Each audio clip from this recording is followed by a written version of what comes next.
غیر قانونی plot allotment reference ہے، طلبی کے اشتہار دیے تھے، پروسیکیوٹر نے عدالت کو بتایا کہ اشتہار جاری ہوئے 30 روز مکمل ہو گئے، سیکشن 87 اور 88 87 اور 88 کی کارروائی ہے یہ ضابطہ فوجداری کے تحت۔ عدالت نے فریقین کا موقف سننے کے بعد نواز شریف کو اشتہاری قرار دے دیا، پروکلیمڈ آفینڈر، ایبسکانڈر، اشتہاری، اور ساتھ ہی جو کہ پکڑ کے لانا ہے اس کو نان بیلیبل وارنٹ جاری کرنا بڑا ضروری ہے سیکشن 91 ضابطہ فوجداری کے تحت، اور ساتھ ہی جائیداد کو ریکوری کرنے کا حکم بھی دے دیا ہے۔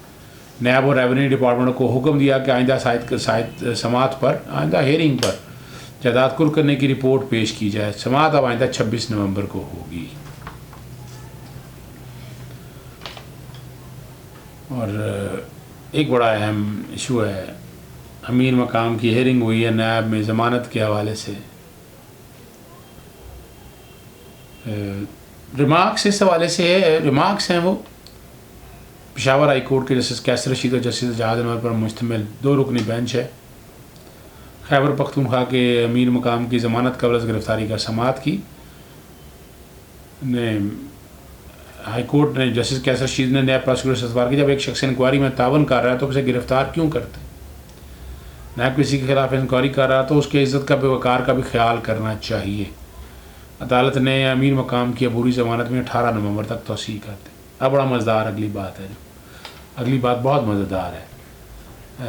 امیر مقام نے عدالت سے کیس کی سماعت 22 نومبر پی ڈی ایم کے جلسے کے پشاور جلسے کے بعد مقرر کرنے کی استدعا کی۔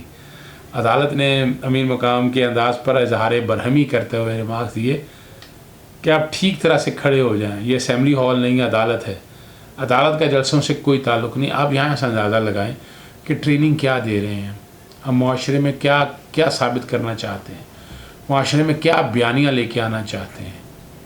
یہاں آگے چلنے سے قبل میں بتا چلوں، ہمارے دوست عرفان ہاشمی صاحب اکثر لنڈن سے میں ویلاگ ان کے ساتھ کرتا ہوں، ان کا کل کا ویلاگ ضرور دیکھیے گا کہ انہوں نے منی لانڈرنگ کے حوالے سے جتنی تحقیق کی ہے اور اس تحقیق کے بعد جو چیزیں ساری سامنے لے کے آئے وہ بڑی مزیدار ہیں اور وہ عام بندے کے لیے سمجھنے والی ہیں اور بڑی تفصیل کے ساتھ انہوں نے بتائی ہیں۔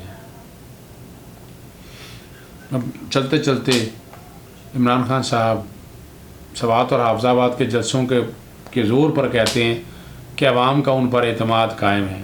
عمران خان صاحب ذرا سوچنا پڑے گا، اعتماد قائم ہونا اپنی جگہ پر ہے، لیکن لوگ کئی چیزوں سے، گڈ گورننس کے حوالے سے اور کئی معاملات کے حوالے سے تنگ ہیں، ڈسٹرب ہیں، پریشان ہیں، اور وہ پریشانی ان کی جائز ہے، اور اس پریشانی کو سامنے رکھتے ہوئے ان کی پریشانیاں ہمیں حل کرنی ہیں۔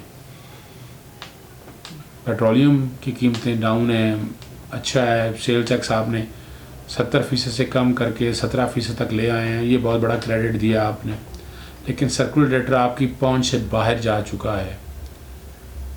پھر چینی کی قیمت، گندم کی قیمت، انکوائریاں ابھی تک سامنے آ نہیں سکی ہیں، اور جو متعلقہ ملزمان ہیں یا وہ دندناتے پھر رہے ہیں سارے مسئلے میں، ان کو کوئی پکڑنے والا نہیں ہے۔ جہانگیر ترین صاحب 7 ہفتے گزار آئے ہیں باہر، میں پہلے دن سے کہہ رہا ہوں کہ وہ انوکھی چیز نہیں ہے، نہ وہ بھاگے ہیں، نہ کوئی NRO دینے کی بات ہے، ابھی تک ان کے خلاف کوئی انکوائری ایسی سٹارٹ ہی نہیں ہوئی۔ نیب جب انکوائری کرے گی، وارنٹ آف اریسٹ جاری کرے گی، تو خالی صرف جہانگیر ترین نہیں ہے اتنی شوگر انڈسٹری کے اندر، باقی ہر سیاسی جماعت میں، اور شوگر انڈسٹری آپ کو پتہ ہے ہر سیاسی دور میں چھائی ہوتی ہے، ہر سیاسی دور میں وہ چھائی ہوتی ہے، بجائے ہر سیاسی جماعت کی شوگر ملے ہیں، اور اس کا فائدہ وہ جس طرح اٹھا رہے ہیں آپ سمجھ سکتے ہیں۔ عام آدمی کے لیے کوئی اتنا مشکل راکٹ سائنس نہیں ہے۔ اب ڈپینڈ یہ کرتا ہے کہ جہاں آپ اپنے جلسوں کی تعریفیں کر رہے ہیں وہ اچھی بات ہے، اعتماد قائم ہے۔ گلگت بلتستان کے بارے میں آپ نے کہا الیکشن کلین سویپ کر لے گا، میں نہیں سمجھتا اس میں پاکستان پیپلز پارٹی کی بھی کافی پوزیشن بہتر ہے، اور آزاد امیدواروں کی پوزیشن بہت بہتر ہے۔ آزاد امیدوار بہت ایک کلیدی کردار ادا کریں گے، یہ میں شاید بریکنگ نیوز دے رہا ہوں آپ کے لیے سوات گلگت بلتستان کے الیکشن کے حوالے سے، اور پیپلز پارٹی بھی کافی خاطر خواہ نشست لے جائے گی۔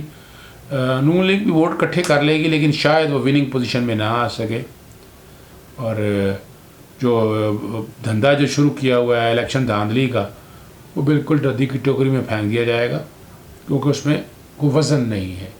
اگر واقعی الیکشن میں دھاندلی ہوئی ہے تو آپ کو عدالتی راستے اختیار کرنے چاہیے تھے، جو آپ نے اختیار نہیں کیے ہیں۔ یہ ریکارڈ کی چیزیں ہیں ساری۔ اجازت دیجیے گا، السلام علیکم۔